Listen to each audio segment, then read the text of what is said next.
Monsieur le Premier ministre, 6 mois. Il aura fallu attendre 6 mois pour que le président de la République signe une tribune appelant enfin au cessez-le-feu immédiat et permanent à Gaza. Il aura fallu pour ça des dizaines de milliers de morts et de nombreuses violations du droit international pour qu'enfin vous entendiez raison. Quoi que ça ait pu nous coûter, mon groupe a tenu cette position dès le premier jour, sans rien céder à la pression. D'ailleurs, la semaine dernière, nous nous sommes adressés en ce sens au président de la République pour lui demander de faire cesser toutes les livraisons d'armes à destination d'Israël. Nous souhaitons ardemment que l'éclair de lucidité qui l'a conduit à appeler au cessez-le-feu se poursuive. La France doit aller jusqu'au bout dans son refus du génocide en ne fournissant pas les moyens de sa réalisation.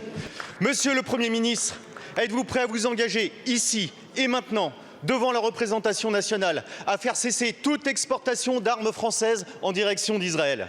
Êtes-vous prêt à appeler l'ensemble des pays concernés à arrêter leur propre livraison d'armes à Israël? Je vous remercie. Je vous remercie, Monsieur le Premier ministre. Merci, Madame la Présidente, Mesdames et Messieurs les députés, Monsieur le député Mathieu. Avant de répondre à votre question, je veux rappeler, et je déplore et je regrette qu'il faille le faire à chaque fois en réponse aux questions de la France insoumise, que la situation dramatique que nous connaissons à Gaza fait suite à un attentat terroriste absolument ignoble, barbare, commis par le Hamas sur le sol israélien. À vous écouter dans vos interventions, ça serait une idée qui serait venue comme ça un matin de la part d'Israël d'intervenir à Gaza. Vous ne dites jamais un mot des victimes de l'attentat du Hamas. Vous ne parlez jamais de nos otages qui sont encore retenus aujourd'hui à Gaza. Les otages français sont au nombre de 3. Je regrette de devoir faire ce rappel à chaque fois que la France insoumise s'exprime sur ce sujet. Pour le reste, Monsieur le député, je regrette que semaine après semaine, mois après mois, alors que le ministre des Armées, Sébastien Lecornu, s'est exprimé systématiquement et répondu à vos interpellations, vous continuiez à relayer une fausse information. Le ministre des Armées a été extrêmement clair. D'abord, nos exportations en direction d'Israël sont très limitées. En 2022, c'est 0,2%. 0,2% de nos exportations, c'est 15 millions d'euros, premièrement.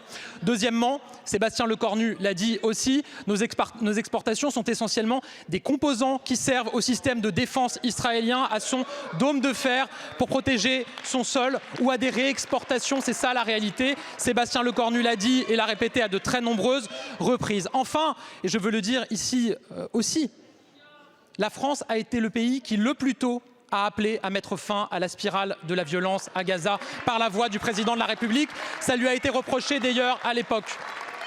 La France est le pays d'Europe qui le plus tôt a pris des initiatives au Conseil de sécurité des Nations Unies, au niveau européen, dans le dialogue que nous avons avec Israël et avec l'ensemble des pays de la zone. Mais ça, vous êtes incapables de le reconnaître parce que la réalité, c'est que vous n'êtes guidés par rien d'autre que par votre idéologie et par, finalement, une volonté que vous avez en permanence d'abaisser la France et d'abaisser l'humanité.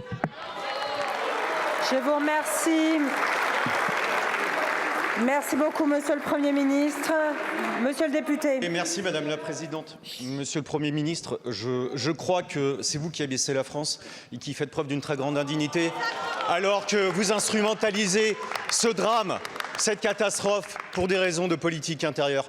On ne résout pas, on ne venge pas un crime par un autre crime.